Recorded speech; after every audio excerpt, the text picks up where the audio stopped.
Hey Cap, bonjour. Non, ne réglez pas votre écran. Nous sommes bien à Bangkok, la cité des anges, capitale du royaume de Siam.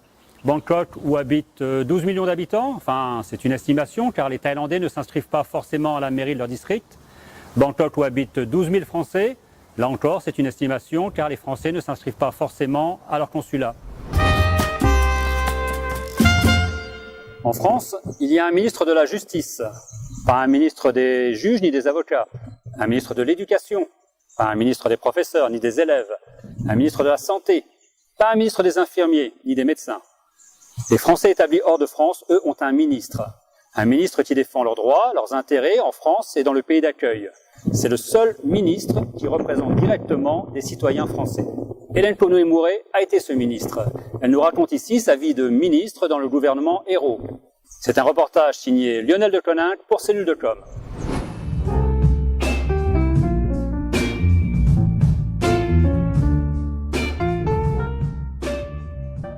Hélène Conway-Mouret, bonjour. Bonjour. Vous avez été ministre déléguée aux Français à l'étranger et vous êtes aujourd'hui sénatrice, représentant les Français établis hors de France. Avant d'être sénatrice, vous étiez vous-même une Française expatriée.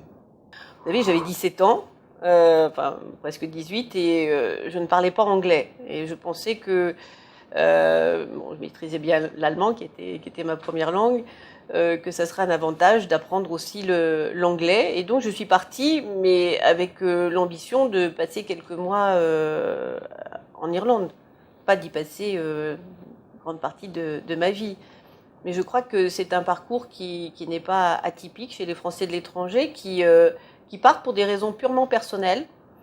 Et puis la vie fait qu'on s'y installe un peu plus longtemps. Vous passerez donc 14 ans à l'AFE, à être le porte-parole des droits et intérêts des Français établis hors de France. Élue sénatrice, vous devenez membre de la prestigieuse Commission des Affaires étrangères. Vous êtes évidemment membre du Parti socialiste. Et pourtant, lorsque Jean-Marc Ayrault forme son premier gouvernement, il ne pense pas à vous pour le poste de ministre délégué aux Français de l'étranger. Quelle est votre analyse ?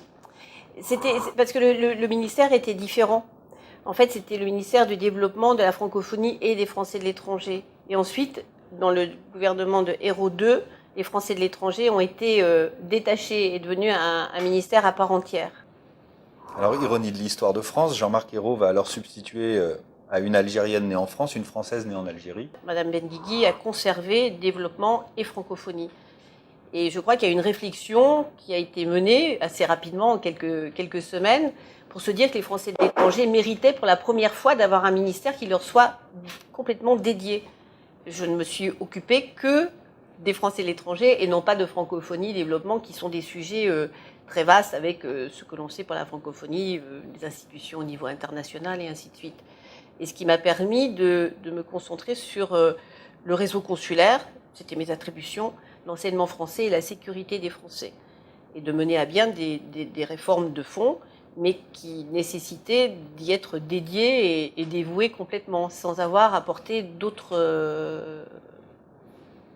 dossiers. Alors, dans la pratique, comment se passe une nomination à un poste de ministre ? On reçoit un appel téléphonique. On m'avait prévenu quelques semaines auparavant que le président avait pensé à moi pour s'occuper justement de ces Français de l'étranger. Il y avait cette réflexion qui était en cours. Et puis après, un gouvernement, vous savez, c'est une histoire d'équilibre entre différentes tendances politiques. Enfin, tout ça est très compliqué. Et alors, vous recevez une description du poste. Comment est défini le budget du ministère ? Combien de fonctionnaires dépendent de ce ministère ? Concrètement, comment on passe du coup de Alors, j'ai fil ? demandé les attributions. Après, c'est un dialogue qui est engagé, c'est-à-dire que la décision est prise, que l'on va s'occuper des 2,5 millions de Français établis hors de France. Voilà. Ensuite, j'ai fait des propositions quant aux attributions et les sujets sur lesquels je souhaitais travailler. Donc, les 3 domaines, je vous les ai déjà donnés. C'était le réseau consulaire, parce que je pensais qu'il y avait vraiment un travail important à faire au niveau de l'accès à l'administration française, dématérialisation, simplification et ainsi de suite. J'avais moi-même, en tant qu'usagère, trouvé qu'il y avait quelques difficultés, donc quelques améliorations à apporter. L'enseignement français, que je connais bien, mais là aussi, il y avait beaucoup de travail à faire, qui a été fait, et la sécurité des Français. Donc j'ai fait ces propositions, et ensuite le décret d'attribution et a été publié avec ce que j'avais souhaité. Et puis, eh bien, quand les domaines, les secteurs d'activité sont définis, eh bien, il y a des administrations qui en sont chargées. Donc, de fait, mon ministère reposait sur la direction des Français de l'étranger, principalement, très lié aussi au centre de crise, au Quai d'Orsay, puisque j'avais aussi la sécurité, et puis l'Agence pour l'enseignement français à l'étranger, qui représente le réseau le plus important d'établissements scolaires. J'ai fait énormément de discours, je crois que j'ai dû faire 200 discours en 2 ans. Parce que je suis allée justement au contact de la communauté française, et puis j'avais des discours à faire pour la communauté économique, et ainsi de suite, parce que j'étais aussi chargée par Laurent Fabius de travailler pour la diplomatie économique, donc la mise en place de ce réseau pour soutenir nos entreprises, tous les entrepreneurs, surtout les PME, forcément partout. Et partout, j'ai rencontré bien sûr la communauté française, mais j'ai aussi beaucoup travaillé avec les autorités locales, puisque j'étais aussi porteuse de messages pour soutenir nos entreprises, nos actions. Parfois, c'était pour l'ouverture d'un lycée, voilà, toutes sortes de négociations à différents niveaux. J'ai aussi rencontré des ministres, des premiers ministres, des présidents dans les différents pays. Alors, suite à votre passage à ce ministère, la fonction est mieux pensée aujourd'hui. Ce ministère a été déchargé de la francophonie et on lui a rajouté le commerce extérieur et la promotion du tourisme de la France. Doit-on lui associer aussi le rayonnement culturel de la France ? De fait, vous savez, tout ce que fait le ministère des Affaires étrangères aujourd'hui va dans ce sens. Et chaque Français porte sa langue, porte sa culture. Chaque Français est un bout de France, de fait, qui rayonne, qui participe de cette influence. Et on a négligé pendant, je crois, trop longtemps la force de ces Françaises et de ces Français qui sont à l'étranger, qui continuent à être Français, et parfois le sont plus. Parce que quand on part, je l'ai ressenti moi-même, c'est quelque chose qu'on sent en soi, ce que signifie d'être Français. Quand on est parmi les siens, on ne se réveille pas tous les matins en se disant voilà, être Français signifie ceci ou cela. Mais quand on se retrouve dans un environnement qui est différent, qui est tout autre, eh bien, on sent sa différence, parce qu'on sent que la différence est en soi, pas chez les autres, puisque les autres sont tous pareils, de fait. Et alors, c'est un fait tragique, mais les attentats en France du mois de novembre, quand des centaines, des milliers de Français se sont retrouvés spontanément, certains au Canada, à -10, devant l'ambassade de France, avec une bougie, avec une fleur, ça signifiait quelque chose. Ils sentaient quelque chose en eux de très fort, et besoin de se retrouver, d'être ensemble, et de se dire, voilà, ils étaient Français, et ça se traduisait parfois par une marche silencieuse, par quelque chose de symbolique, mais quelque chose de fort, mais c'était du domaine du ressenti. Et tous les Français qui sont partis comme ça longtemps, je crois, comprendront parfaitement ce que je dis, parce qu'ils l'ont ressenti en eux-mêmes.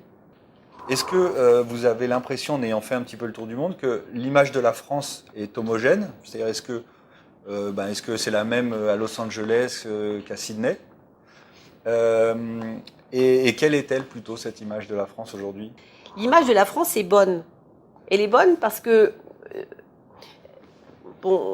là aussi on peut retomber dans des clichés. Je parlais des clichés négatifs tout à l'heure, donc clichés positifs aussi, le pays des droits de l'homme, un pays stable, un beau pays avec un patrimoine culturel, une histoire, qui fait rêver. Et c'est une image globale de sérieux, de savoir-faire, d'expertise, soutenue beaucoup par nos industries de luxe.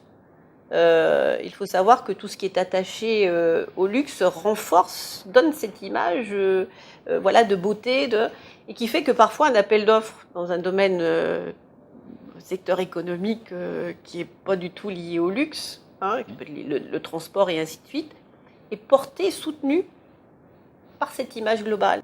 Et donc on en a profité pendant longtemps, et puis peut-être parce que nous étions un peu sûrs de nous, ou trop sûrs de nous, on a laissé filer, et c'est comme ça qu'on a perdu des parts de marché, et c'est comme ça que d'un seul coup, on s'est réveillé en 2012 en disant, mais 74 milliards de déficit pour le commerce extérieur, 74 milliards, 10 ans avant, on était à l'équilibre. Donc on a laissé filer tout ça. Et ça, c'était indicatif. Pour moi, c'est un bel exemple qui montre combien on a laissé filer le fait que, voilà, on a besoin de travailler aussi à cette image, la renforcer, d'être présent, de se dire que on est capable, en effet, de faire de beaux sacs, d'être dans l'industrie du luxe, peut-être dans les premiers, mais qu'on est aussi capable de construire des TGV, fusées Ariane, et de faire en technologie de pointe des choses excellentes.